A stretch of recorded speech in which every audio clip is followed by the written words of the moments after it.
सबसे पहले इस वीडियो को लाइक करें और मजीद वीडियोस के लिए हमारा YouTube चैनल सब्सक्राइब करें और बेल आइकन पर क्लिक करें।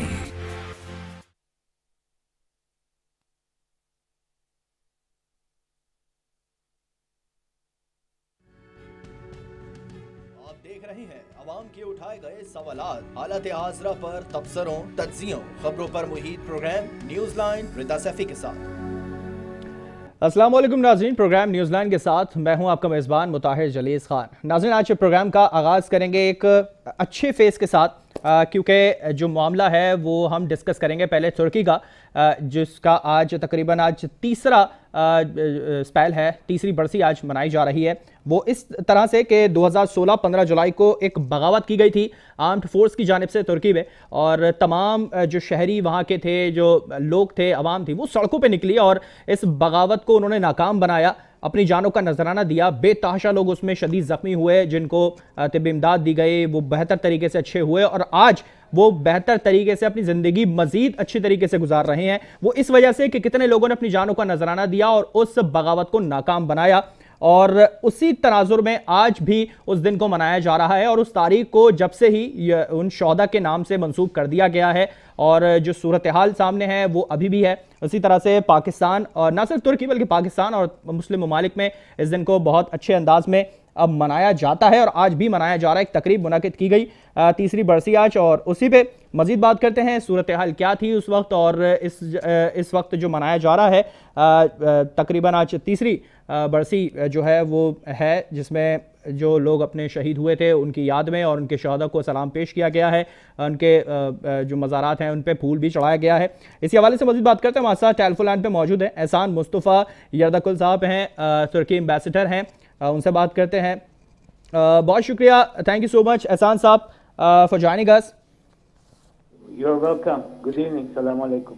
वालेकुम अस्सलाम एहसान साहब, बहुत शुक्रिया, thank you for joining us. Today we are discussing about that rebellion, actually the armed force rebellion. So what do you think and what do you know about for that rebellion, and they failed, but their action, their planning was successfully, nearly successfully, but they failed because the nation, the worldwide nation is actually protect their democracy, and the heroes, for that heroes fallen protecting their democracy.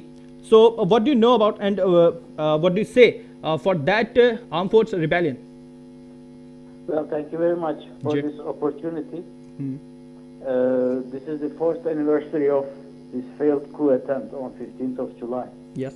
That was a historical turning point in the history of Turkish nation. And Turkish nation demonstrated that it has accepted and it will never accept any kind of imposed will upon his own will, which he exercises through his elected government officials and executive branch. In that way, it was quite historical. Of course, we have sacrificed 251 people, our martyrs. We have a lot of respect and appreciation for their sacrifices. The overall plot was masterminded by one man who is still in the United States, residing there, finding a refuge. Yep. Mr. Fethullah Gülen. His terrorist organization, over the time, has penetrated, different branches of state and formed some kind of a parallel state organization. And that was the dire consequence of this development.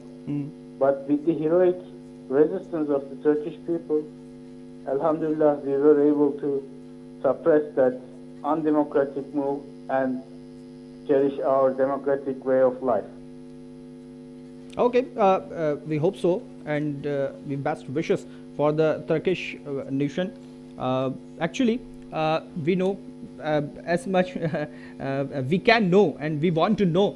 The armed force rebellion is actually very near and successfully succeed, but they failed. So what do you think about what's the motive and who was planned this situation and this war to fail the democratic policy. So what do you think about for that?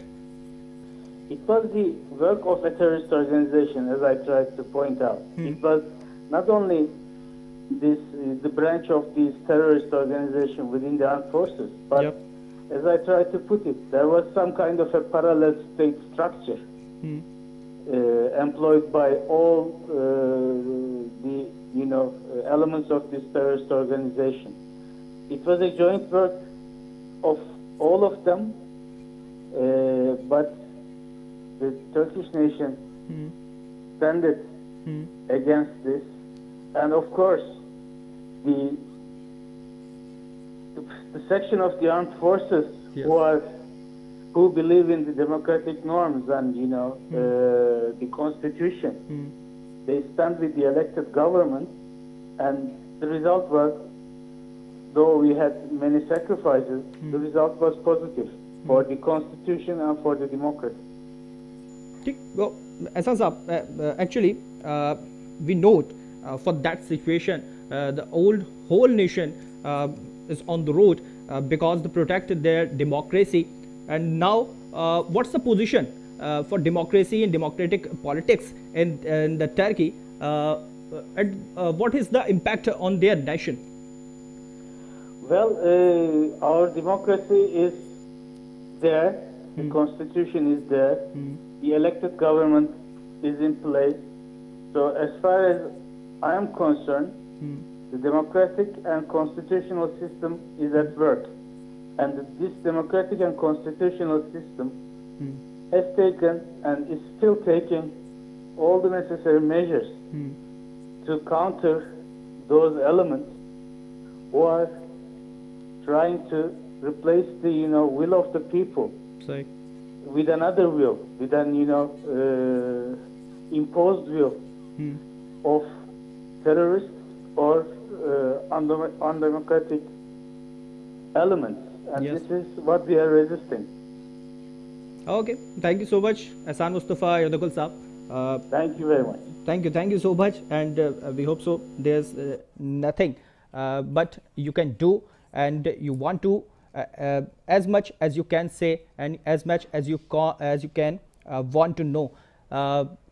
जिस तरह से तुर्की का जो सूरत हाल थी और वो मौजूदा सूरत हाल इस वक्त तुर्की की, वो बहुत डिफरेंट है। वहाँ के लोग बहुत अच्छे अंदाज में अपनी ज़िंदगी गुजार रहे हैं, एक आज़ाद तरीके से सांस ले रहे हैं, जो कि बहुत मुश्किल हो सकता था अगर वो नाकामयाब होते। इसी में मज़ीद बात करते हैं। हमारे साथ स्टूडियो में हमने दावत दी है, शहजाद कुरैशी साहब हैं, MPA पाकिस्तान तहरीक इंसाफ से उनका ताल्लुक़ है। बहुत शुक्रिया आपका, आपने वक्त निकाला प्रोग्राम के लिए। आपने तमाम बातचीत सुनी और जो सूरत हाल थी उस वक्त, जिस तरह से तमाम आवाम सड़कों पे निकल आई, टैंक्स के आगे लेट गए, उन्होंने इस चीज़ को, अपने आप को हारने नहीं दिया, अपने आप को बल्कि अपने मुल्क को हारने नहीं दिया। किस तरह से देखा आपने इस तमाम सूरत हाल को? देखिए, मुझे अच्छी तरह याद है कि रात से ये सिलसिला शुरू हो गया था और आज चौथी इनकी वो सेलिब्रेशन है, आज 4th ईयर है।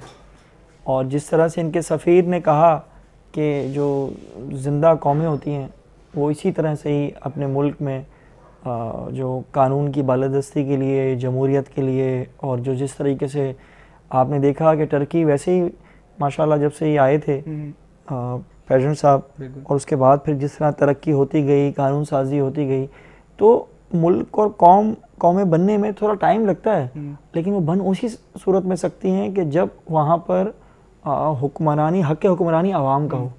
और आपने देखा कि लोग टैंक के आगे लेटे और जिस तरीके से उन्होंने इस बगावत को रोका, सारी रात लोग स्क्वायर्स में, वो इनका जो तकसीम स्क्वायर है और दूसरी जगहों पे है, जिस तरीके से हुजूम एक जमा हुआ और इन्होंने, अच्छा उसमें खूबसूरती ये थी कि तमाम पॉलिटिकल पार्टीज इकट्ठी थी, उनका एक ही मौक़िफ़ था कि जमहूरियत को हमने हाथ से जाने नहीं देना। और उसी में आप देखें कि अच्छी होगी तो अच्छे होगा। और मैं अभी टर्की से होकर आया हूँ, लाज अभी जो जैन में वहीं पे था, तो वाकई लगता है कि वो किसी सूरत एक कहना चाहिए कि यूरोप या वेस्टर्न कंट्री से कम नहीं है, हर लिहाज से उनकी कहना चाहिए जिंदा दिल कौम कहे तो वो भी गलत नहीं होगा। जिंदा दिल कौम भी है और तरक्की जिस हिसाब से हो रही है, तो मैं आपके टेलीविज़न पे ये मैंने जो उस वक्त अपना जो नतीजा आगाज़ किया था, अभी भी बता रहा हूँ कि वो नेक्स्ट जैसे G8 है वो है, तो ये नेक्स्ट G10 में या ये G12 में शामिल हो जाएगा। उसकी वजह ये है कि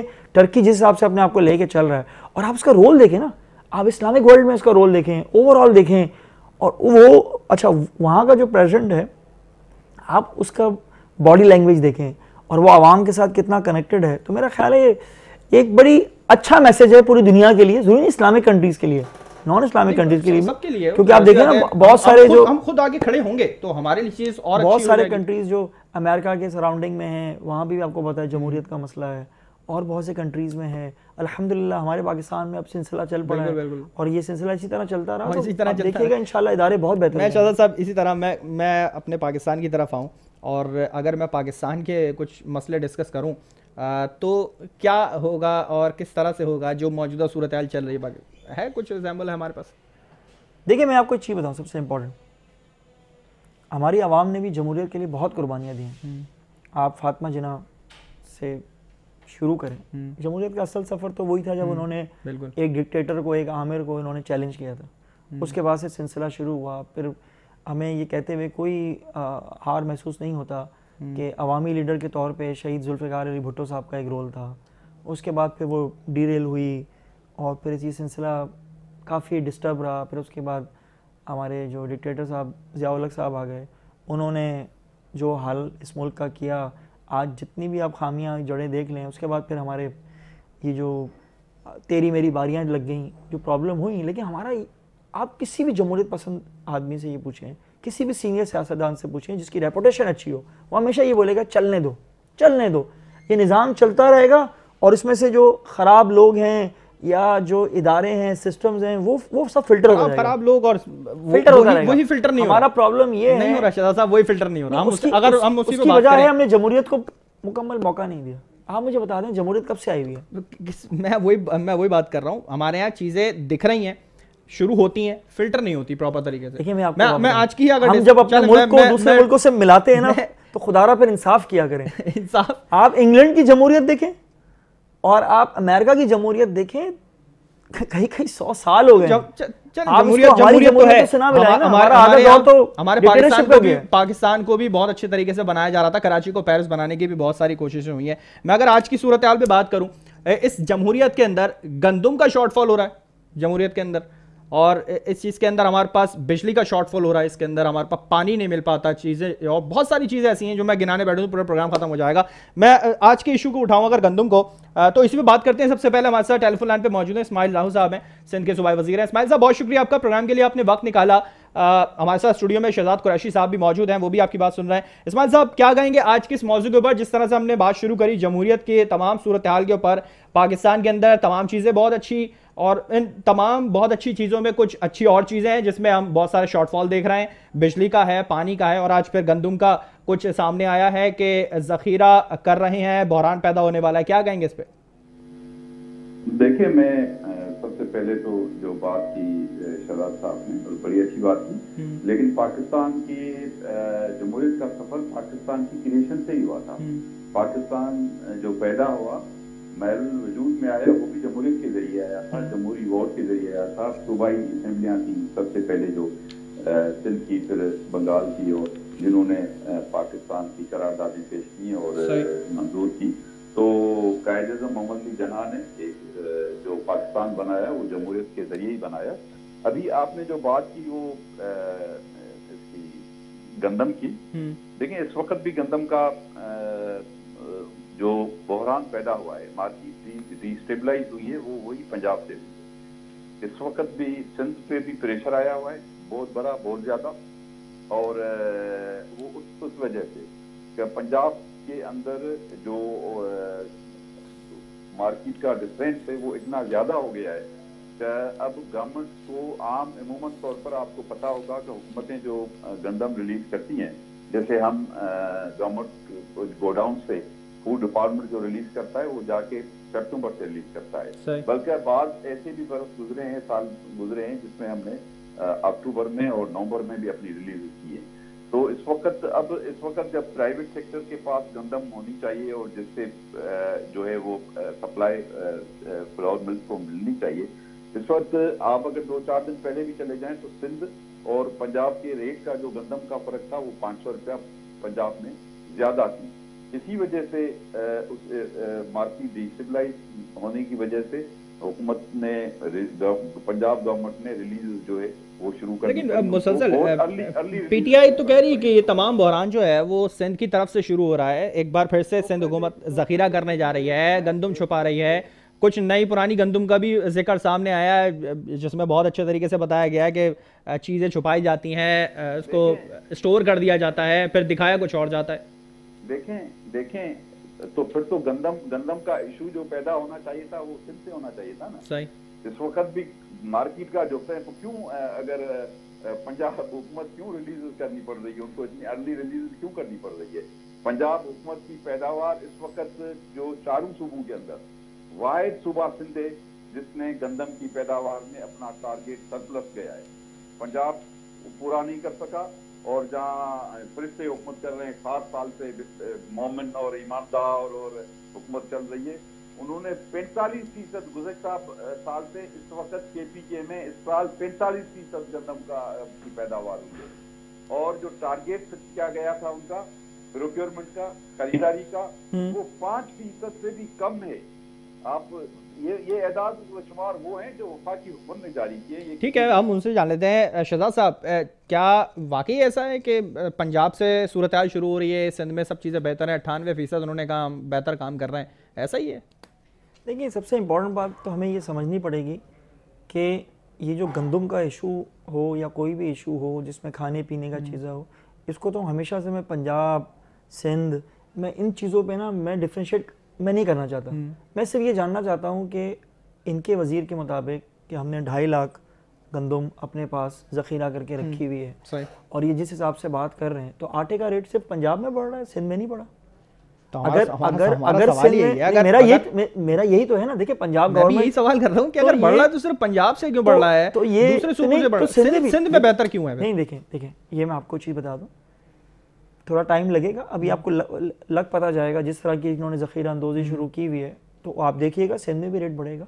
देखिए, प्रॉब्लम है क्या, खान साहब को ये कहते हुए कभी भी शर्म महसूस नहीं हुई। उन्होंने खुलेआम बोला है, बरमला बोला है कि इस मुल्क के अंदर माफियाज हैं, जो माफियाज अपना किरदार अदा करती हैं, जिनकी गर्दन पे हाथ, ऐसे कौन से माफियाज हैं जो जिनकी गर्दन पे हाथ जा रहा होता है? माफियाज हैं जो खान साहब के एकदम नोटिस लेने के बाद वो चीजें महंगी कर देते हैं। नहीं, खान साहब तो गंदम के पीछे, पेट्रोल पे नोटिस हुआ, पेट्रोल की कीमत बढ़ गई, बिजली पे नोटिस हुआ, ₹2.89 यूनिट बढ़ गए।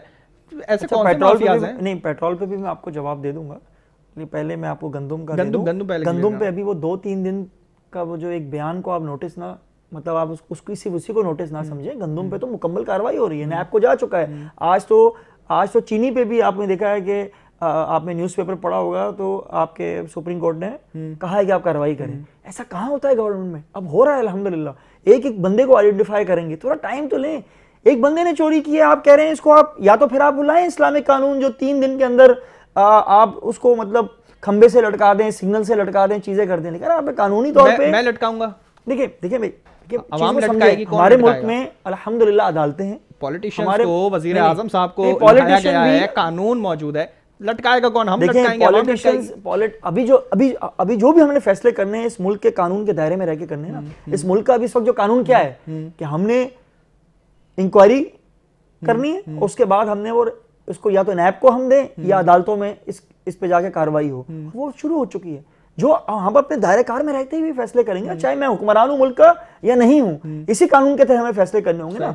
और रही बात जो आपने जो दूसरा अभी आपने एक और चीज कही थी बीच में कि वो भी रह गया है, तो उसका भी मैं आपको अभी मेरे जहन से, पेट्रोल की 25 रुपए की कीमत हमने कम की थी हमने कम। यूटिलाइज कितना हुआ? आप बांग्लादेश देखिए, 5 बजे लॉकडाउन लग गया, कोई बाहर नहीं निकल सकता, सुबह 8 बजे जाके पेट्रोल इस्तेमाल हो रहा है, फैसला है उसके बाद अगर इस्तेमाल जब का नहीं है, सिंध गवर्नमेंट का 25 रुपए कम करने का क्या? पाकिस्तान में तो 5 बजे का मुझे नहीं पता लॉकडाउन था या नहीं था, सिंध के अंदर तो 5 बजे का लॉकडाउन है, तो वो सिंध की एसओपीज है ना, मतलब सिंध गवर्नमेंट ने एक फैसला किया हुआ है और मुझे उससे कोई इख्तलाफ भी नहीं। मैं तो खुश था कि 5 बजे सब चीजें बंद हो जानी चाहिए, जो चीजें अच्छी हो। अभी तो आपने कहा कि मैं तमाम चीजों में सूबों को अलग-अलग नहीं देखता। नहीं, फिर पेट्रोल के मामले में सूबे को अलग कैसे देखिए? पेट्रोल का मैं आपको एक चीज बता दूं, 25 रुपए कम हुए। बांग्लादेश, हिंदुस्तान, श्रीलंका, अफगानिस्तान, किस मुल्क ने कम किए? अगर इमरान खान साहब ने कम किए और उसके बाद जैसी पेट्रोल की कीमत बाद में इंटरनेशनली बढ़ती है तो वो उसको बढ़ा दिया जाता है।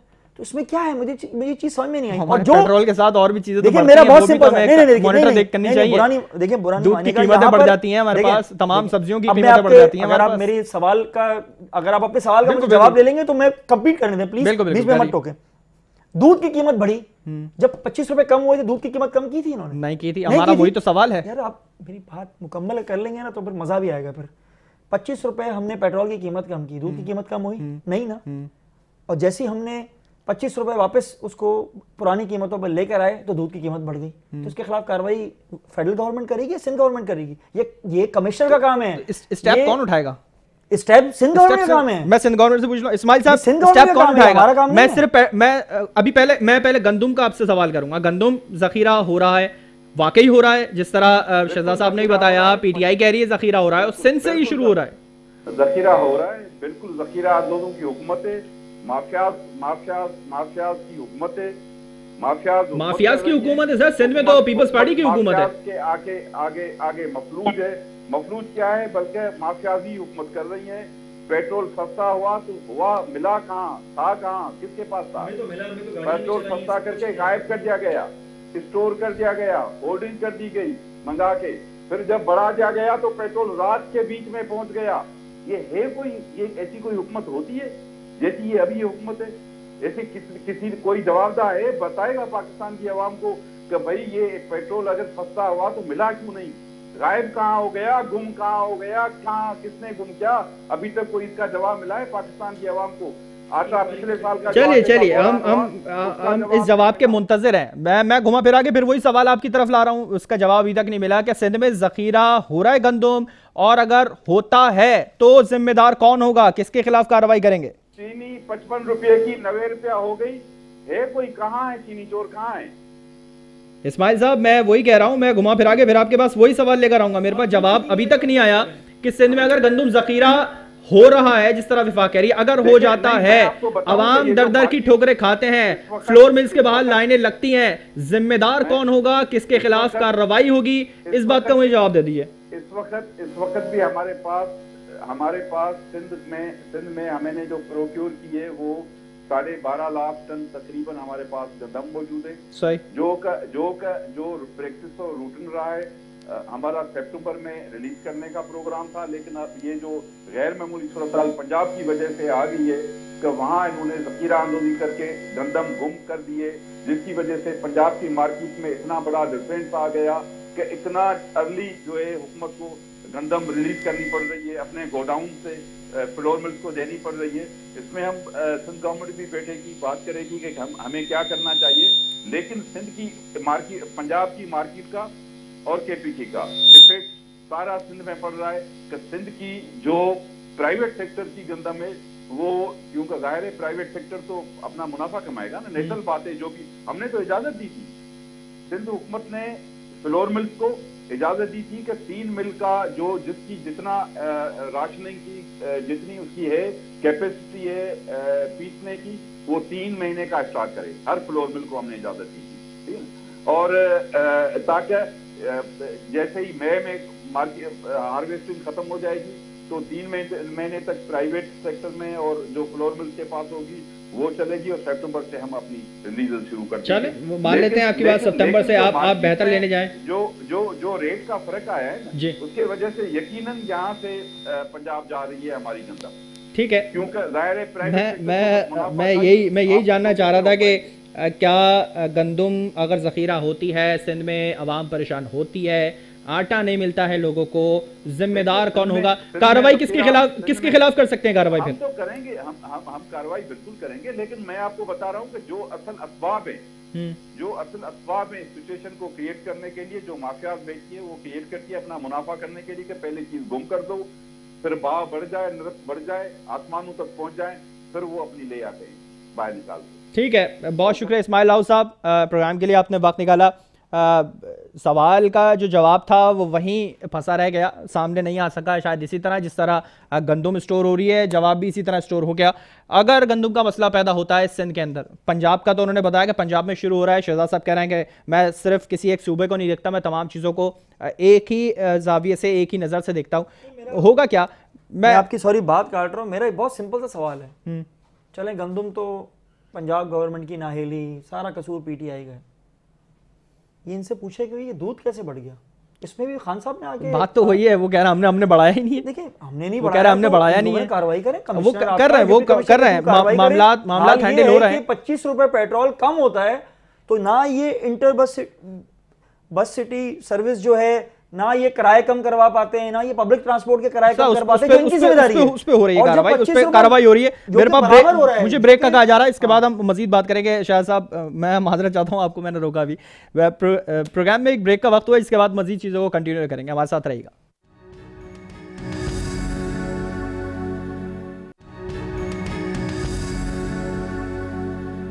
वेलकम बैक नाज़रीन। ब्रेक से पहले बात हो रही थी गंदम की सूरत हाल के ऊपर, कौन छुपा रहा है और कौन इस्तेमाल कर रहा है। इस हवाले से मुर्तज़ा वहाब साहब ने भी वाज़ेह तौर पे बोला है कि सिंध से नहीं मगर दूसरे सूबों से ज़ख़ीरा अंदोज़ी ज़रूर हो सकती है, बहरान ज़रूर पैदा हो सकता है। दूसरी जानिब सिंध में उन्होंने बताया कि 12.5 लाख या तकरीबन 12.25 लाख टन गंदम हमने ज़ख़ीरा कर ली है और जैसे ही वक्त आएगा हम फ्लोर मिल्स को वो मुहैया कर देंगे। कहाँ जाएगी वो गंदम, इस्तेमाल करेंगे भी या नहीं करेंगे, या इस फाइनेंशियल ईयर के अंदर वो गंदम इस्तेमाल कर भी पाएंगे या नहीं कर भी पाएंगे, क्योंकि बहुत ज़्यादा उन्होंने गंदम स्टोर के रखी हुई है। शहजाद साहब आपकी तरफ आऊँगा, क्या है इस तरह का सूरत हाल, इतनी ज़्यादा गंदम स्टोर करके रख ली, प्रॉपर तरीके से इस्तेमाल हो सकती है वो?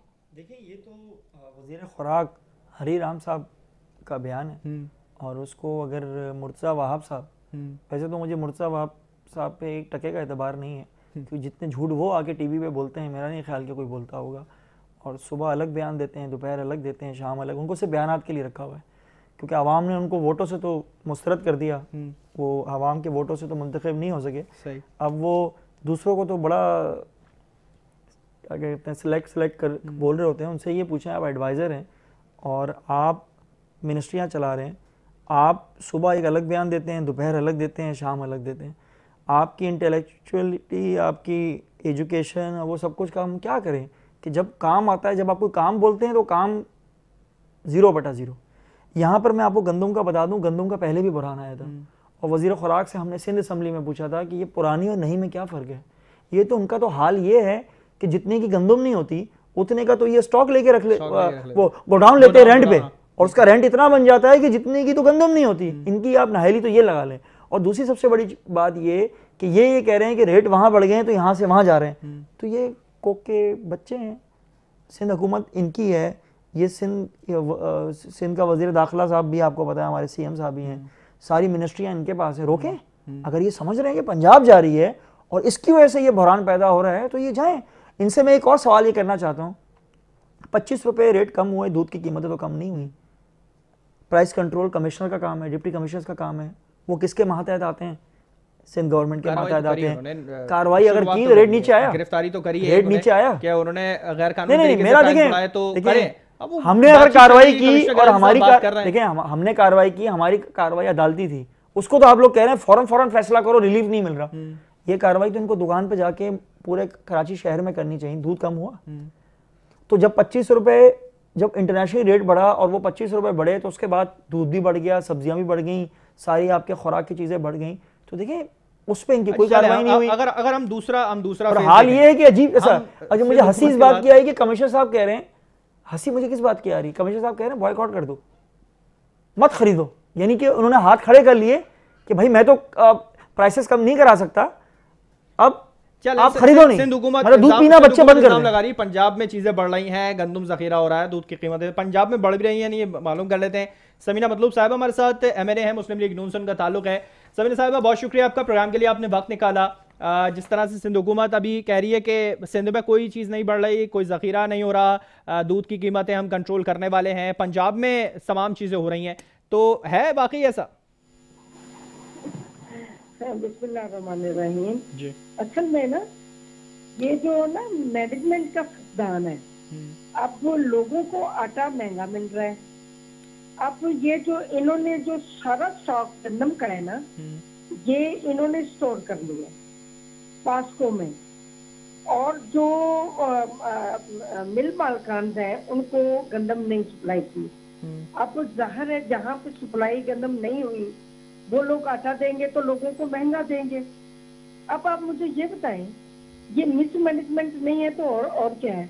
अब ये नहीं है कि गंदम कम है, अभी तो गंदम किसान ने उतारी है और दी है, और किसान को उतना फायदा नहीं पहुंचा जितना गवर्नमेंट को या मिल समीना साहबा, आपने पैस्को का जिक्र किया, लेकिन जो गंदम खरीदारी का जो हदफ है वो तकरीबन पैस्को का ही सबसे कम है। 60 से 65% उन्होंने जो गंदम है वो खरीदी है। तो अगर ज़ख़ीरा हो रही है या बहरान वहाँ से पैदा करने की कोशिश की जा रही है तो वो क्या ब्लैक में रखी है वहाँ पर? नहीं, ब्लैक में तो अभी इतनी अया नहीं हुई, लेकिन इसमें गवर्नमेंट की नाअहलिया यहाँ हुई है कि इन्होंने पास्को में जो गंदम है वो ज्यादा ज़ख़ीरा कर लिया। अच्छा। और ये और जो मिल अपना फ्लोर मिल्स हैं वहां पे गंदम की सप्लाई कम देती है, और जब जहाँ पे चीज डेफिशिएंट होगी वहां पे चीज वो महंगी हो जाएगी। तो आपका क्या मानना है, पंजाब में हो रहा है ये तमाम चीजें सिंध में से ही क्रिएट की जा रही हैं, या सिंध कह रही है जो हम कर रहे हैं वो बेहतर है, अच्छा कर रहे हैं? आप मानती हैं इस चीज को? हर जगह पे ही हो रहा है, हर जगह पे ही हुआ है। पंजाब में ज्यादा हुआ है, जहाँ जहाँ पीटीआई की गवर्नमेंट है वहाँ ज्यादा हुआ है, क्योंकि इनकी प्रॉपर मैनेजमेंट नहीं रही। ठीक है, हमारे साथ शहजाद कुरैशी साहब हैं, पीटीआई से उनका ताल्लुक है। शहजाद साहब, प्रॉपर मैनेजमेंट का अब एक जिक्र सामने आया, प्रॉपर मैनेजमेंट नहीं है, सबसे ज़्यादा जहाँ पीटीआई की है सोर्स वहाँ पर चीज़ें हो रही हैं। मेरी आपसे ये रिक्वेस्ट है कि नेक्स्ट टाइम जब आप पंजाब की कारकर्दगी का मालूम करना हो तो आप पंजाब के किसी मिनिस्टर को ले लें, उससे पूछें कि क्या कारकर्दगी है, फिर आपकी जो रिसर्च होगी उसके हिसाब से करें। वो तो मेरा ख्याल उनको तो कुछ पता ही नहीं है, वो बेचारी जिस तरह से बता रही थी, लेकिन खैर मेरी हमदर्दी उनके साथ है, क्योंकि ऐसे नहीं होता कि गवर्नमेंट ने ख़रीद के रख ली और वो मिसमैनेजमेंट हो गई और वो हो गया। सबको पता है डिमांड एंड सप्लाई होता है, सबको पता है कि फ्लोर मिल्स पे जिस तरह से काश्तकार से लिया जाता है, गवर्नमेंट के एक रेट तय करती है, उसके बाद वो आपके फ्लोर मिल्स हों या चीनी का भी यही होता है, हर जगह यही होता है, उसकी एक परचेजिंग रेट होता है, उस पर हमेशा से किसान एतराज़ करते हैं, वहाँ पे देखा होगा एक पूरा मैकेनिज्म होता है। मेरा सिर्फ कहने का मकसद एक और ये भी है कि आज आप गंदम बहरान पे बात कर रहे हैं, चीनी पे, आज दियामर भाषा डैम की बात हुई, एक बेहतरी भी इस मुल्क में आई, कोई बात नहीं। मेरा मीडिया से हमेशा से एक गिला ये होता है कि जहाँ 25 अरब रुपए के कर्जे जवान लोगों को दिए जाएंगे, कामयाब जवान प्रोग्राम, कोई जिक्र नहीं। स्टॉक एक्सचेंज, तीसरी स्टॉक एक्सचेंज इस वक्त बन चुकी है कोरोना के बाद। कोरोना की मैनेजमेंट आपने देखा, पूरी दुनिया तारीफ कर रही है, कोई उसका जिक्र नहीं होगा। तो मेरा सिर्फ कहने का मकसद ये है कि देखिए, है तो बुरहान तो है ही है, इससे भी इंशाल्लाह हम निकल जाएंगे। और ये भी आप ये समझ लें कि खान साहब नहीं बख्शेंगे। मैंने आपसे एक चीज़ मैं आपको कह दूं, मैं और पार्टीज़ के बारे में नहीं बात करता, ना मैं नून लीग के बारे में बात करता, नहीं। अगर पीटीआई से कोई भी इन्वॉल्व हुआ, खान साहब उसको नहीं बख्शेंगे। खान साहब की किताब के अंदर माफ़ी है ही नहीं कि अगर कोई बंदा इसमें इन्वॉल्व हो। अच्छा, क्या सजा होगी? नहीं, देखें सबसे बड़ी चीज, दूसरी सनद दे देंगे। नहीं, देखें अगर आपका अगर इशारा खुसरो बख्तियार की तरफ है तो ये मैं आपको बता दूं, जिस चीनी की उस पे लगा था वो उनकी नहीं है। देखिए, मैं अपने किरदार का, मेरा अलग कारोबार है, मेरे भाई का अलग कारोबार है, एक और भाई है उसका अलग कारोबार है। मैं अपने कारोबार का जिम्मेदार मेरा भाई नहीं है। मेरे भाई का, आप कानूनी तौर पे भी चले जाएं, अगर वो शेयर होल्डर हैं तो उनको बराबर इन्वेस्टिगेशन में रखना चाहिए। अगर वो इन्वॉल्व थे, डिसीजन में कोई फायदा पहुंचाया, मैं अगर फर्ज करें कोई अथॉरिटी मेरे पास है, मैं अपने भाई को फायदा पहुंचाता हूं तो मुझे इंक्वायरी में शामिल करना चाहिए। का वक्त बिल्कुल तो मतलब मेरा ख्याल है बड़ा बिल्कुल एंड पे पहुंच चुका। मैं आखिरी एक छोटा सा सवाल, एक आपसे छोटा सा जवाब जानना चाहूंगा। अगर पंजाब में होता है, बाई चांस अगर मिसमैनेजमेंट हो जाती है और वहां से शुरू हो जाता है मामला, तो क्या होगा इसका? पहले मेरे हिसाब से जो लोग मुलविस हैं, और एक होता है मिसमैनेजमेंट इंटेंशनली, एक अनइंटेंशनली, जो भी है उसको करार वाकई सजा मिलनी चाहिए, जो भी है वो, क्योंकि इस पे कोई कॉम्प्रोमाइज खान साहब नहीं करेंगे। ठीक है, कोई कॉम्प्रोमाइज नहीं होगा। और 1 अरब दरख्त लगाने का हुआ, उसका भी प्लीज करें। 1 और अरब दरख्त लगाने खान साहब जा रहे हैं, इससे पहले भी लगे थे, उसकी गिनती में इख्तलाफात थे लेकिन लगे थे। मतलब चले हम ऑपोजिशन का आपको पता है, इंशाल्लाह खान साहब कर रहे हैं तो अच्छा काम है। तो जो अच्छे काम है उसको भी हाईलाइट होना चाहिए, पाकिस्तान की आवाम के लिए बेहतरी होगी इंशाल्लाह। बहुत शुक्रिया शहजाद साहब, समीना मतलब साहब, बहुत शुक्रिया आपका, अपने प्रोग्राम के लिए वक्त निकाला था। जो मौजूदा सूरत हाल है गंदम की, सिंध हुकूमत कह रही है कि पंजाब से जो बहरान है वो शुरू होगा, और जो पीटीआई है, वफाकी हुकूमत है, वो कह रही है कि सिंध से ये बहरान पैदा होगा। इन्होंने इतना सारा गंदम स्टोर करके रख लिया, वो इस्तेमाल होगा या नहीं, ये आने वाला वक्त बताएगा। प्रोग्राम का वक्त खत्म हुआ, मुझे और मेरी पूरी टीम को दीजिए इजाजत। अल्लाह हाफिज़।